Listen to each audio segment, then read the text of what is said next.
সিলেটে নিখোঁজ সেই ৬ জন টেকনাফ থেকে উদ্ধার। শামসুল আলম শারেক, টেকনাফ।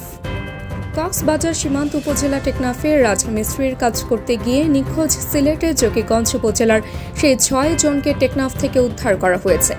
উদ্ধার হওয়া শ্রমিকরা হলেন মোহাম্মদ লুকুস আলীর ছেলে রশিদ আহমেদ, ফারুক আহমেদের ছেলে মারুফ আহমেদ, আজির উদ্দিনের ছেলে শাহিন আহমেদ, আব্দুল মান্নানের ছেলে এমাদ উদ্দিন, সুফর উদ্দিনের ছেলে খালেদ হাসান ও মৃত সবর আলীর ছেলে আব্দুল জলিল।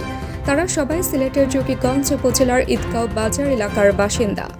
মঙ্গলবার রাত ৯টার দিকে টেকনাফের সদর ইউনিয়নের রাজাছড়া পাহাড় থেকে তাদের উদ্ধারের কথা জানান টেকনাফ থানার ভারপ্রাপ্ত কর্মকর্তা মোহাম্মদ গিয়াসউদ্দিন। তাদের উদ্ধারের আগে দুপুরের দিকে নিখোঁজ রশিদ আহমেদ একটি নম্বর থেকে ফোন করে নিখোঁজ এমাদ উদ্দিনের ভাই বাহার উদ্দিনকে জানান তারা ইন্দোনেশিয়ার সাগরে অবস্থান করছেন।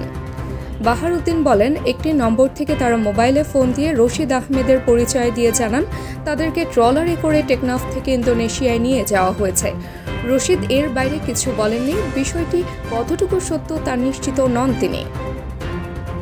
পরে সন্ধ্যায় বাহার উদ্দিন সহ নিখোঁজদের স্বজনরা টেকনাফ থানায় লিখিত অভিযোগ দেন।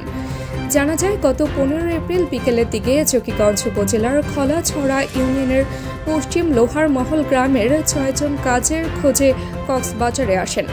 ১৬ এপ্রিল পরিবারের সঙ্গে তাদের যোগাযোগ হয়। এরপর থেকে তাদের মোবাইল বন্ধ পাওয়া যায়।